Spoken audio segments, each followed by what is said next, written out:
Hello, and welcome back to the channel. This is going to be a different episode of vinyl finds or whatever. These aren't really recent finds. This is kind of goes along with my changing of the channel. Kind of goes along with my changing of the channel. So to be a little bit more topical, I hesitated doing this and weighing in on this topic, but you know, I figure no harm, no foul. I don't even really know what that statement means, but anyway, Afrika Bambaataa and KRS and the whole debacle and the conscious community and Dr.York. We're gonna touch it all. We're gonna pause. Yo, hey yo. All right, so we're gonna start off with talking about the man, the myth, the legend, the alleged sex offender, Afrika Bambaataa. This is the first Afrika Bambaataa record that I ever purchased in my life. I acquired a copy and then also acquired a second copy later on in life.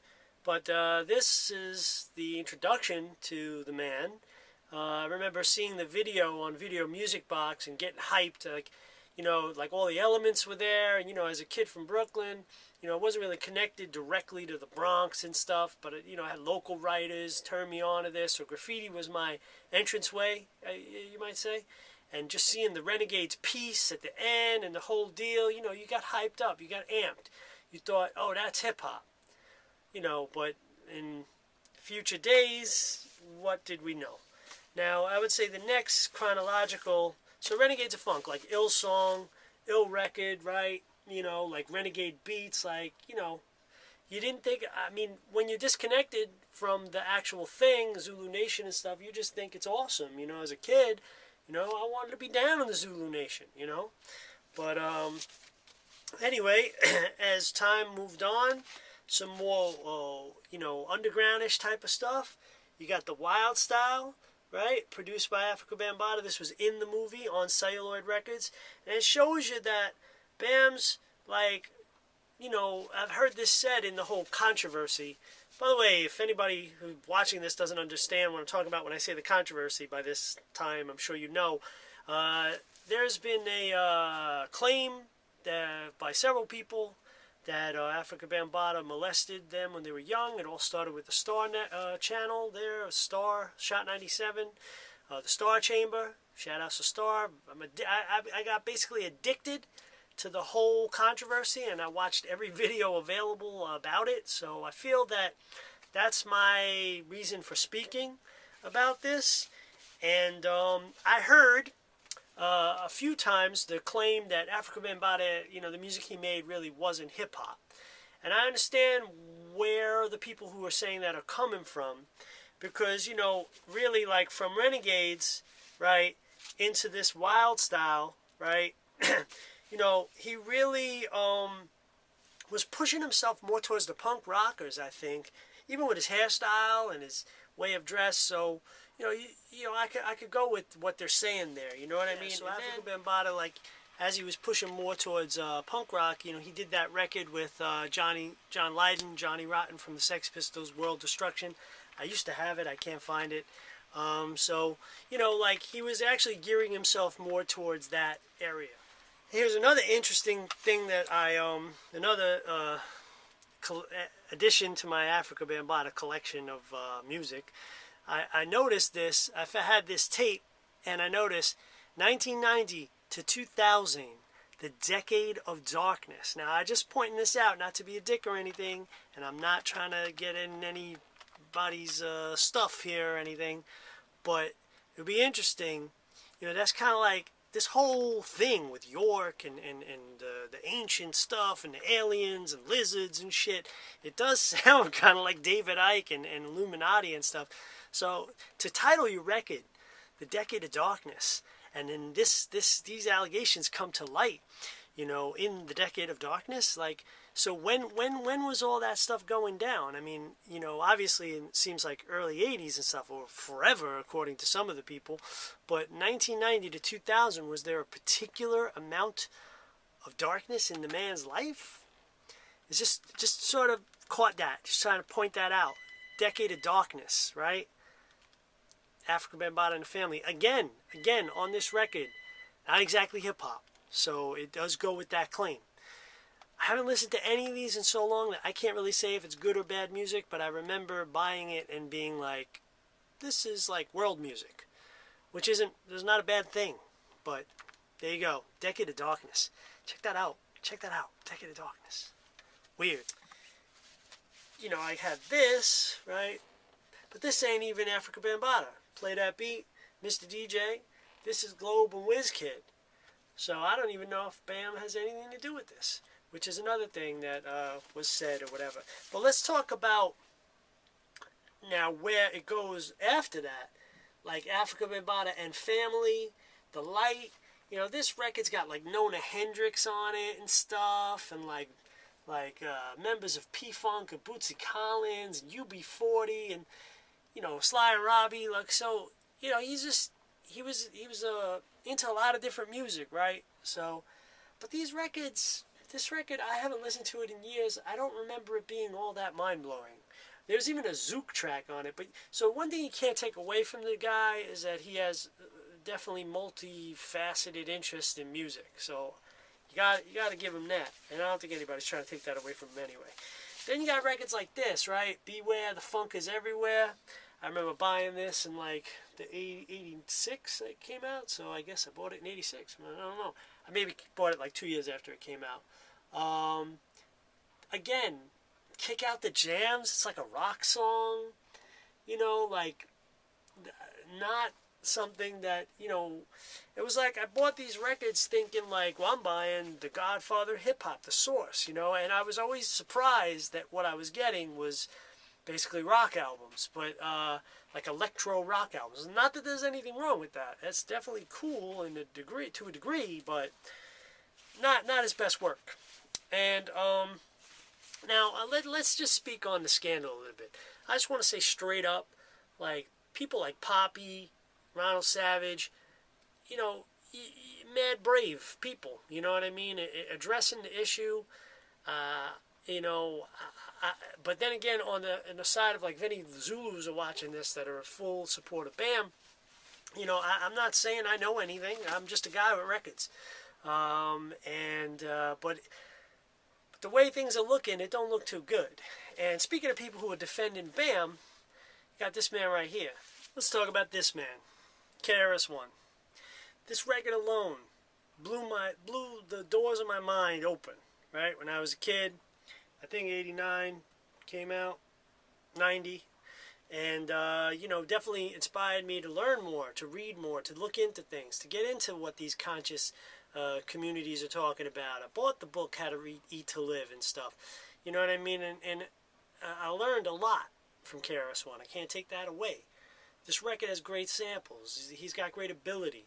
However, I will say I understand some of the flack, especially in recent years. I will say that recently saw on Doogie Diamonds TV, shout out Doogie Diamonds, that you know, that interview with the Channel Live, the guy from Channel Live, you know, really it cleared it up a little bit. Maybe I wouldn't say totally cleared KRS's name in this scandal, but at least explain where he was coming from another person.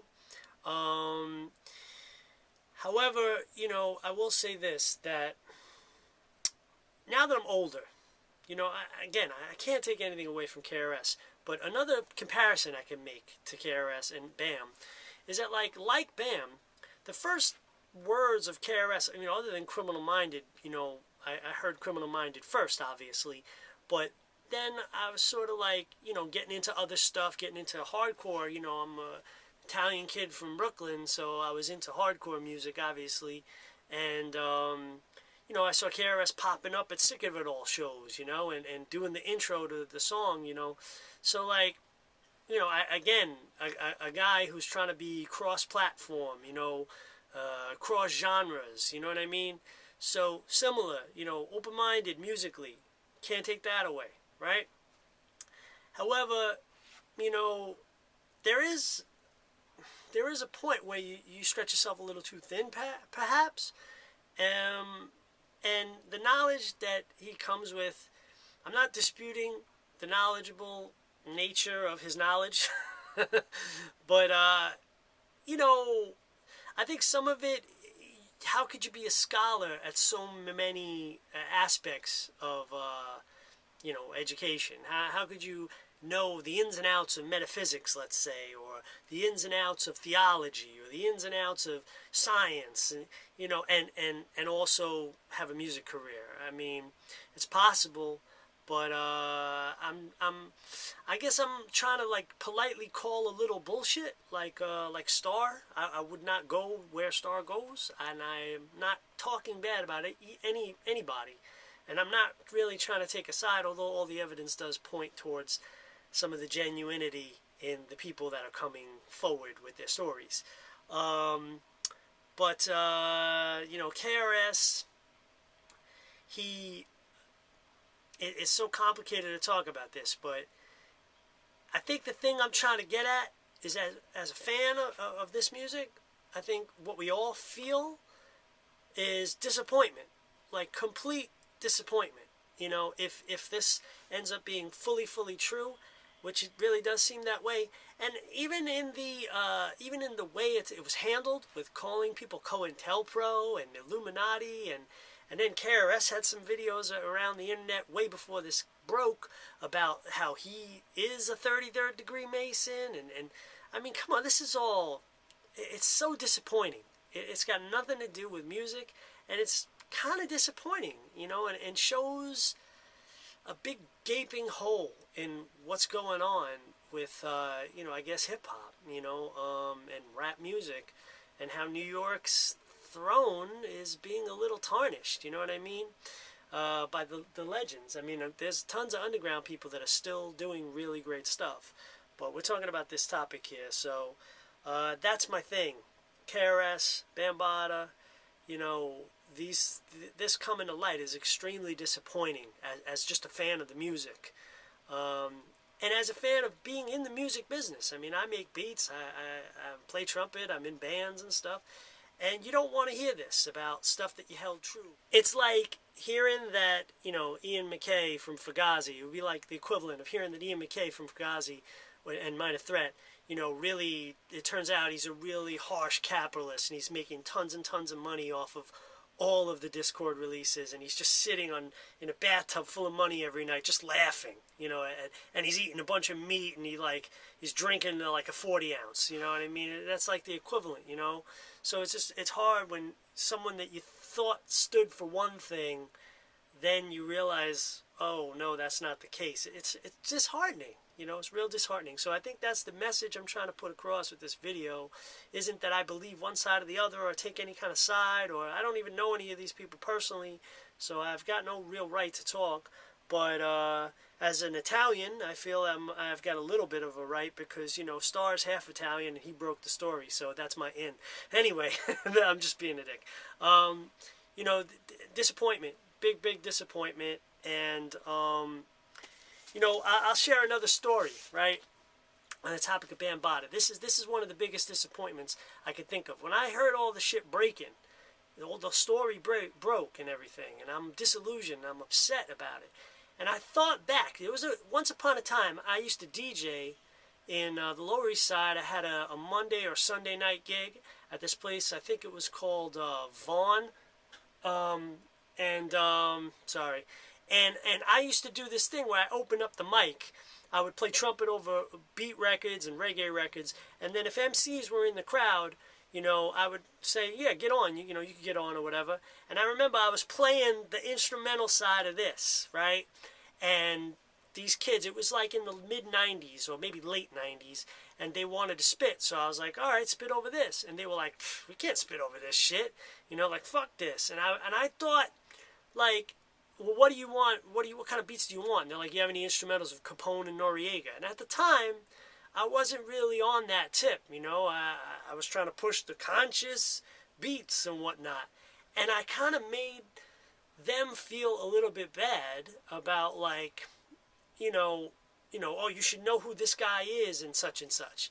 And now I think back to that story and think, wow, is like the thug shit really the real shit? I mean, I've heard that said in this whole controversy. And I myself am not, a violent dude or anything like that. So, and I'm not a fan of like the straight up thug message because I feel that it is somewhat damaging. But I do understand the realities of New York City and life, So, but that story, I just felt I had to share it because, wow, you know what I mean? Like how, in some ways I feel like, you got to let people do their thing, what their truth is.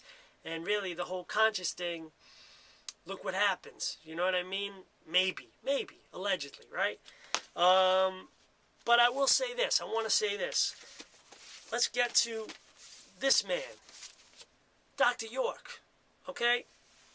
Another guy that I used to see on the regular, well, not him, but his followers in Atlantic Avenue selling the scrolls. Didn't really buy into the whole thing, I didn't think the message was really directed directly to me. I thought it was really interesting and shit as a collector of stuff, and, I knew somebody who collected the scrolls like crazy and stuff, and, to see the videos of Bam defending York, you're in a mystified place, where you say, like, what is all this? You know what I mean? Like, why? Why is this all happening? You know what I mean? And then York's son saying he's innocent, then the other son saying he's guilty. It's so confused. But I'll say, this record is horrible. I will say that. It has its moments, not Dr. York's best work. But, I'm sure I'm going to get a lot of flack for that. The white devil, who you, whitey, saying that York is whatever. Anyway, I have the record. I'm never selling the record. And the same thing, like, it's not like, since all this, I'm going to burn these records. I would never do that. Because, Jerry Lee Lewis, he was a fucking pedophile. And Little Richard had his shit. It's music, people. So that's one thing. That's the other last thing I want to say about this whole controversy. Let me see if there's everything. Have I showed everything I wanted to show? Yeah. Okay. So the last thing I wanted to say about this controversy is that I don't, who the hell am I? But I'm just saying it would be a crime if the idea that being, hardcore and thug and street is the only reality now. It's the only people really keeping it real. That may be true in this situation, but that shouldn't deter, young males who are interested in this music to advance yourself a little bit, and be multifaceted and be into all kinds of music. It doesn't necessarily mean that you're gonna be, a little fruity to do that. You know what I mean? You could be a man and be interested in a wide range of things. And I know nobody needs me to tell them that, but I'm just saying, like, that's the one thing for the youth that I hope. Obviously, I hope that if youth are ever touched or violated, they have the courage to come forward and they stop that from happening. I also hope that there's a break in this story where there's some sort of clues that come together that it maybe isn't as horrible as it seems. That's a hope, but whatever. And respect to all the people that came forward, and respect to Star, respect to Doogie Diamonds, respect to Saneter. I watch these channels. I may not be directly look like the type of dude that's involved with this stuff, because I'm not, other than just making music, but I definitely was addicted to watching all the channels and support the channels, subscribe to them. So I just wish there was better things to report in this arena. But I think that going forward in the future, that there's a lot more music to come, and this should ultimately heal. Like KRS was trying to do, heal, right?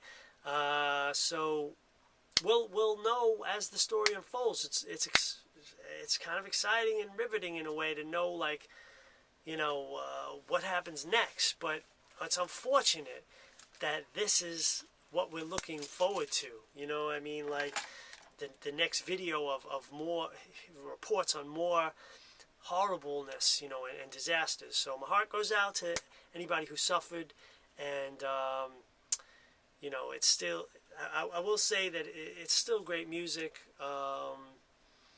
and I just want to hope, my hope for the young is that being conscious or making conscious hip-hop, or you know, making hip hop that isn't just totally directed towards being 100% street 100% of the time, isn't looked, you know, down upon, and you still.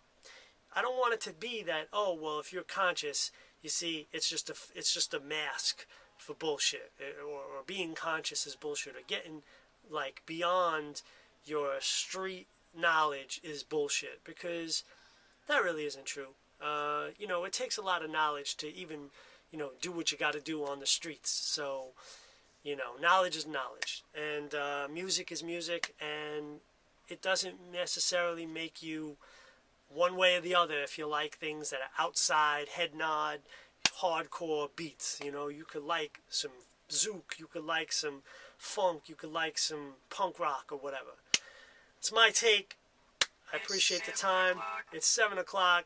Yo, look what I found. Please, if you like this video, like, subscribe, comment, send it out to your friends. I'm trying to build up the channel a little bit more with some more content. And vinyl community, I'll never forget you guys. So yeah, I showed some records. All right, thank you.